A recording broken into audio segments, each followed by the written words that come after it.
10 de la mañana, 10 minutos. Ya se encuentra en librerías el nuevo libro de la periodista María Urruzola, de la Gestalt a la secta, sobre el que vamos obviamente a hablar a partir de este momento, por la que la tenemos aquí a María en Arriba Gente, agradeciéndole que haya aceptado nuestra invitación. Bienvenida. Gracias a ustedes. Bueno, Placer. un título más que sugestivo. Obviamente no he tenido oportunidad de leer, simplemente el desarrollo en la contratapa, una investigación periodística que tiene que ver con un caso, nuevamente estamos hablando de un caso que en su momento tuvo estado público y que, bueno, lo has investigado a través, supongo yo, que del testimonio de mucha gente que debe haber sido seriamente afectada por esta situación. Contanos un poco. Totalmente. De dónde surge. En realidad el título completo es de la Gestalt a la secta, el camino oscuro, porque acá no estamos poniendo en cuestión a una teoría, sino que estamos poniendo en cuestión o estamos presentando, digamos, un caso.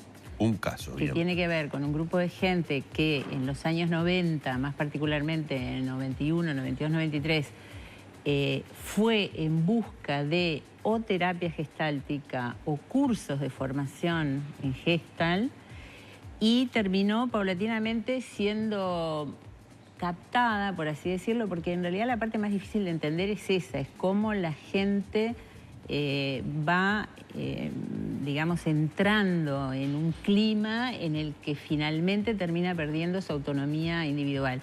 En este caso es un caso muy grave porque esta secta, que se conoció en el 2012 su existencia por una denuncia que hizo el programa Santo y Seña, esta secta operó en Montevideo y después en la Costa de Oro y después en Maldonado durante prácticamente 19 años. Fue captando a partir de esa movida gestáltica, terapéutica, un grupo de gente que yo calculo más o menos en 25. Y allí hubo abuso sexual, omisión de asistencia que generó la muerte de una persona, apropiación de bienes, entre otras violencias. Los 3 líderes fueron procesados en el año 2012 por un delito continuado de violencia privada, porque en Uruguay no existe el delito de secta. Y la sentencia de ese procesamiento salió ahora en febrero de este año y fueron condenados por ese delito de violencia privada a 2 años y 2 meses, 2 años y 4 meses, más o menos los 3. Se trata de 3 psicólogos que además tienen título habilitado por el Ministerio de Salud Pública para ejercer su profesión de psicólogo. Lo que es grave y lo que es un agravante en el caso, la jueza en su dictamen dice, en caso de que haya una sentencia ratificatoria, porque esta es la sentencia de primera instancia, que se le comunique a Salud Pública para que le retire los diplomas, porque esa es una de las partes graves de esta historia, es que esta secta llamada Los Guerreros de Jolitao, autollamada Los Guerreros de Jolitao, fue liderada por 3 psicólogos. Que no están en la cárcel actualmente. No, estuvieron en el año 2012. En el año 2012 lo que sucedió, digamos, el episodio fue que a partir del programa Santo y Seña, una madre reconoció como términos, como cosas que le hizo pensar que ahí podía estar su hija, que hacía 2 años que estaba desaparecida, hizo una denuncia a la justicia y la justicia de San Carlos, la jueza y la fiscal entendieron que sí, que podía ser cierto, allanaron ese campo donde la tenían secuestrada y la encontraron. Y a partir de ahí empieza la investigación y se empieza a conocer todo esto que es algo bastante difícil de entender. Nosotros pensamos que estas cosas existen lejos del Uruguay, mientras que al mismo tiempo todos nos fuimos acostumbrando a toda una terminología que tiene que ver con un lenguaje neochamánico, con ceremonias vinculadas supuestamente a tradiciones indígenas, con una mezcla de artes marciales, conceptos budistas, toda esa especie de combo que se le llama New Age, porque en realidad nace, digamos, en Estados Unidos a fines de los años 60, 70, con un libro que se llamó La Era de Acuario, que para muchísima gente es muy conocido. Y todos paulatinamente nos fuimos acostumbrando a esa especie de forma de hablar, de la energía, equilibrar la energía, es decir, el camino... Todo esto tiene un trasfondo, que es básicamente el problema ya no está en el sistema. O sea, el problema ya no es que sos explotado, no tenés plata, no tenés estudio, no tenés casa. El problema es que no encontraste la paz interior. Y entonces, para encontrar la paz interior, más allá de lo que te pase en la vida, tenés que hacer un camino, y ese camino es un camino duro y muy exigente. Y entonces en ese camino vas haciendo pruebas que de alguna manera van... Esta es la lógica de la secta. En ese camino vas haciendo pruebas que de alguna manera van perfeccionando tu espíritu. Hay una cosa muy sorprendente, por lo menos que a mí me sorprendió, es que nosotros estamos, digamos, convencidos de que vivimos en un país laico. Y en realidad no discriminamos exactamente que lo que tenemos es un Estado laico, pero según las encuestas de creencias, el 80% de la población uruguaya cree en algún Dios. No necesariamente en las iglesias, pero también, o sea, no es una creencia institucionalizada, pero el 80% de la población cree en algún Dios, lo que traduce en realidad como una especie de necesidad de búsqueda espiritual, de una explicación de finalmente qué hacemos en el mundo, quiénes somos, por qué estamos acá, para qué vivimos. María, ¿y qué tipo de seguidores captaba esta secta? Como vos y como yo, gente universitaria con un determinado nivel de formación intelectual y con un determinado universo de inquietudes espirituales. Pero en realidad no es gente de baja formación, sino todo lo contrario. Gente que se hace toda una serie de preguntas espirituales, existenciales, acerca de la razón de estar en la vida. Y en realidad muchos de ellos eran psicólogos también. ¿Y el fin último que era? ¿Quitarle los bienes? Sí, claro. ¿Crear situaciones de abuso? Sí, digamos, todas estas sectas, para mí fue un tema totalmente nuevo. Es decir, creo que para todos en el Uruguay básicamente no tenemos mucha experiencia.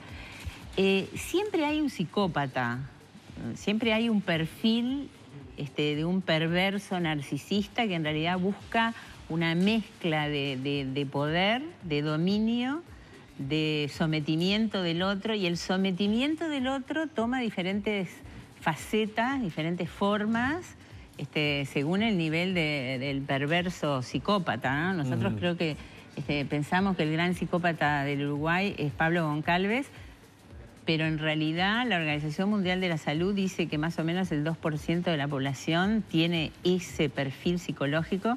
Quiere decir que en el Uruguay hay, no sé, más de 60.000 personas que adolecen de esa patología, que son, digamos, uno convive con ciertos niveles de los perversos, ¿no? Que son el compañero de trabajo que siempre tortura a todo el mundo, el golpeador, el que en la casa abusa de su familia y de sus hijos. O sea, el Uruguay tiene mucho campo en ese sentido. En este caso, esta secta fue liderada por un psicópata que atravesó todos los límites de lo que es el delito. Es decir, con el agravante de ser un profesional universitario. María, ¿esta investigación te ha dado señales de que podrían estar operando otras sectas? Porque esto que tú decís de propuestas para la nueva era, de encontrar la paz y todo eso, abundan, en las redes sociales abundan, y por algún lado creo que a muchas personas algo siempre, mira qué bueno, mira si pudiera, mira, ¿no? Yo creo que todos en esta época somos tributarios de esa especie de cultura reinante o de ambiente de época, le podríamos llamar, en el que en realidad todo el tiempo nos están bombardeando con que el problema es que nosotros tenemos que buscar nuestra paz interior, nuestro equilibrio.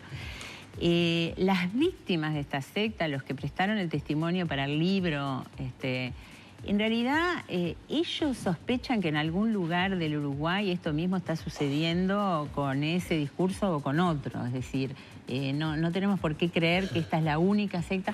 Hay algunos estudiosos en Uruguay, no hay muchos, pero que en realidad dicen que que las autoridades deberían preocuparse por el medio ambiente de las terapias New Age, Claro. porque ahí se da de todo. El tema es que esto arrancaba con el diván tradicional y clásico. Arrancaba en la consulta psicológica. No, el diván y después tradicional. captaba No, a sus pacientes, ¿o no?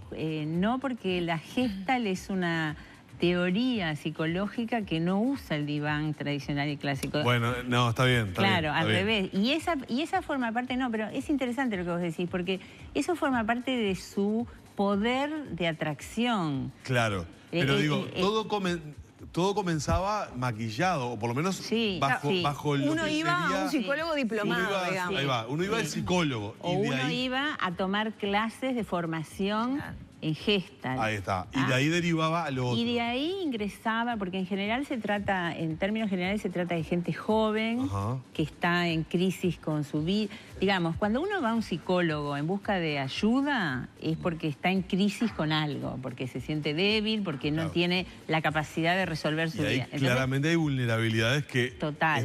este hombre veía. vos vas en un estado vulnerable. Además, a partir de ahí les proponían un camino espiritual ya fuera.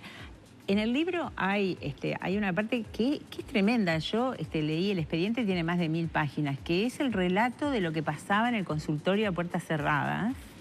Y es tremendo. Ahí se cometían abusos de todo tipo. Y eso que vos decís de que la gente en realidad se acerca voluntariamente, les crea un sentimiento después de culpa muy grande, porque por un lado dicen, bueno, yo fui el tarado, la tarada que cayó en esto, yo creí que estaba recorriendo un camino elegido, que yo era uno de los elegidos, que los demás no me entendían, que pobre gente que no entiende nada.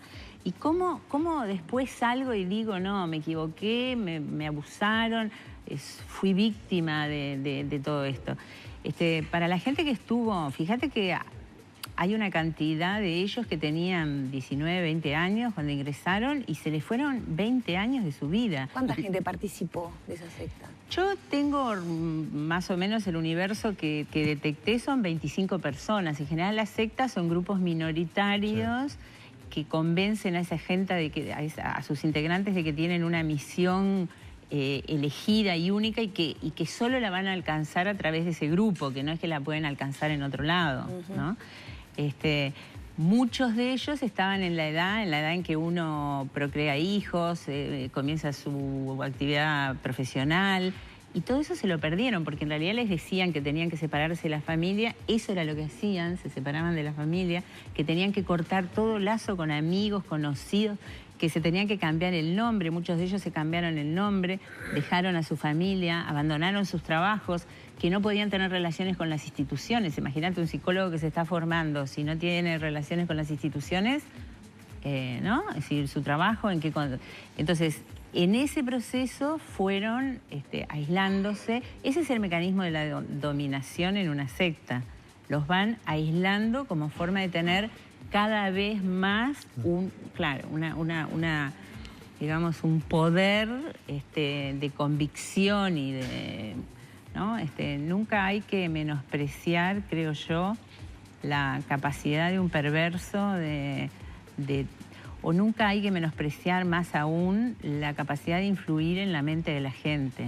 Sí, el dominio que pueden ejercer. Perdón, y de los sobre procesados nosotros. fue procesado el psicólogo, su esposa y su ex esposa o su ex pareja. Claro, ¿Tenían una relación entre ellas? digamos que fueron procesados los que ejercieron como líderes de esta secta, que es el psicólogo y la que era su esposa cuando esto empezó, que ya era su segunda esposa, y después su siguiente pareja, que también, que también ejercía un rol de liderazgo, ¿no?